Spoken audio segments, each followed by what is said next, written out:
Sir మీ పేరు? నా పేరు సురేష్ బాబు అండి. సార్ ఈ కూటమి అక్కడే ఉన్నాయి దగ్గర ఈ కూటమి ప్రభుత్వం ఎలా ఉంది సార్ మీకు పరిపాలన?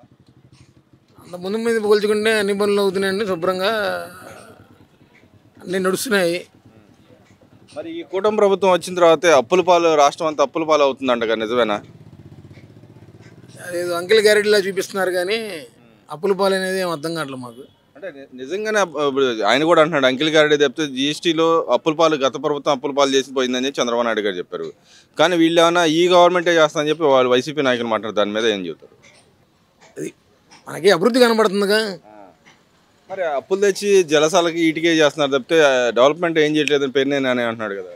అవునండి, అసలు బయటకు వచ్చి చూస్తే కనబడుతుంది ఏం జరుగుతుందో ఏంటో. గత ప్రభుత్వంలో రోడ్లు వేసింది లేదు, ఈ గవర్నమెంట్లో రోడ్లు జరుగుతున్నాయి, అమరావతి అభివృద్ధి చెందుతుంది. ఇవన్నీ గ్రాఫిక్స్ కాదుగా, నడుస్తున్నాయిగా, లైవ్లో కనబడుతుందిగా మనందరికీ.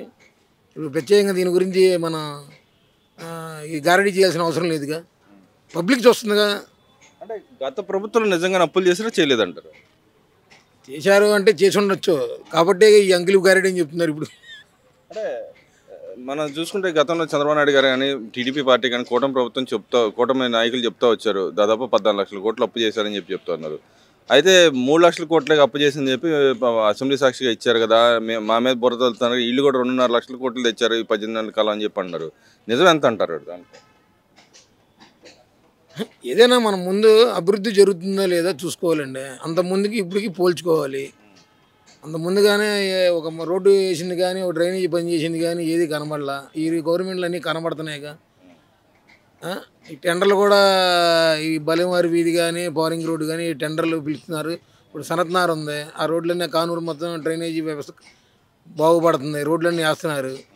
మరి అది గత గవర్నమెంట్లో ఏం పని చేశారు అనేది ప్రజానీకం చూసుకోవాలి. దీంట్లో అప్పులా లేకపోతే గారడీలా లేకపోతే అయోమయమా లేకపోతే ఏంటనేది ఎవరికాళ్ళు చూసుకుంటే వాళ్ళకి అర్థమైపోయింది. ఇక అంటే గత గవర్నమెంట్కి ఈ గవర్నమెంట్కి తేడా ఏం కనిపిస్తుంది అంటారు? ఈ 18 నెలల పరిపాలనలో లాండ్ ఆర్డర్ లేదంటున్నారు, సేవ్ ఆంధ్రప్రదేశ్ అని చెప్పి జగన్మోహన్ రెడ్డి గారు అంటున్నారు.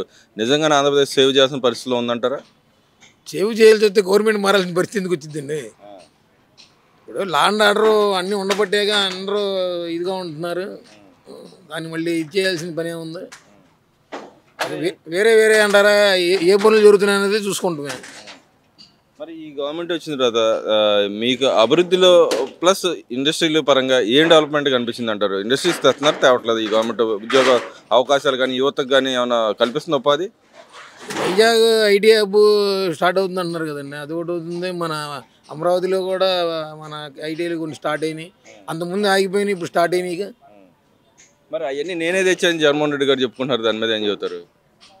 మరి అప్పుడు అన్నీ మాకైతే కనపడలేదు. మరి ప్రజలు చూస్తున్నారుగా, నేను చెప్పినా ఇంకోళ్ళు చెప్పినా.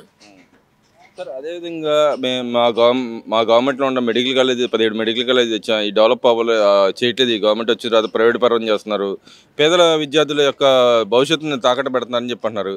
గతంలో ఆయనే ప్రైవేట్ ఏదైతే గవర్నమెంట్ కాలేజీలో సీట్లోనే అమ్ముకోవడానికి, ప్రైవేట్ వాళ్ళు అమ్ముకోవడానికి అని చెప్పి ఇచ్చేసాడు, వాళ్ళకి ఇచ్చేసాడు, అమ్ముకోవడానికి ఇచ్చాడు. దాన్ని ఎలా చూస్తారు మీరు? అసలు ఆల్ గవర్నమెంట్ అనేది స్టార్ట్ అయింది, అప్పుడే ఓకే చేసేసి ఉంటే ఇవన్నీ వచ్చేవి కాదు. స్టార్ట్ చేసేసి ఉంటే ఆల్ గవర్నమెంట్లోనే స్టార్ట్ చేసింది మెడికల్ కాలేజీ. మరి ఎందుకు కట్టలేదు అంటారు? అన్ని కోట్లు ఇచ్చినా కూడా ఎందుకు కట్టలేదు అంటాడు ఆయన? ఇక అదే కాదు, ప్రజానీకం చూడాలి అదంతా. అది ఓవరాల్గా ఈ 18 నెలల పరిపాలనలో మీరు మార్పులు చేర్పులు అంటే ఏం చూసారు ఈ గవర్నమెంట్లో? అంత ముందు మీద ఇప్పుడు కనబడే మార్పులే అభివృద్ధి కింద మేమైతే చూస్తున్నాం. అంటే ప్రత్యేకంగా ఏం చూస్తున్నారు? రోడ్లు, డ్రైనేజీలు కానీ, అమరావతి వర్క్లు స్టార్ట్ అవ్వడం కానీ, అంతకుముందు అసలు ఏం లేదుగా, ఇప్పుడు స్టార్ట్ అయిందిగా. వైజాగ్ ఐఐటి కానీ ఇంకోటి కానీ వస్తున్నాయిగా. ఓవరాల్గా ప్రభుత్వ పరిపాలన మీద మీరు ఏం చెప్తారు? అంత ముందు మీద పోల్చుకుంటే ఇది పవన్ కళ్యాణ్ కానీ చంద్రబాబు నాయకత్వం కానీ మోడీ గారు కానీ చేస్తున్నట్టని సాటిస్ఫాక్షన్ అవుతున్నాం. అంటే ఈ గవర్నమెంట్ వచ్చిన తర్వాత సంక్షేమ పథకాలు ఇవ్వట్లేదు, వీళ్ళ మీద 420 కేసు పెట్టాలంటారు. నిజంగానే 420 కేసు పెట్టాలంటారా? ఇక దానికి ఇప్పుడు తీసుకునే వాళ్ళకి తెలిసింది సార్. అది ఇప్పుడు ఏ కేసు పెట్టాలనేది ప్రజానీకానికి తెలిస్తే ఇప్పుడు నేను వెళ్ళి పెట్టాల్సిన పని లేదుగా, వాళ్ళందరూ కలిసి పెట్టాల్సి వస్తే వాళ్ళు పెడతారు. అంటే ఇక్కడ సంక్షేమ పథకాలు వస్తున్నాయి రావట్లేదు అంటారు? వస్తున్నాయండి, రాకుండా అన్నీ జరిగితే వస్తాయి.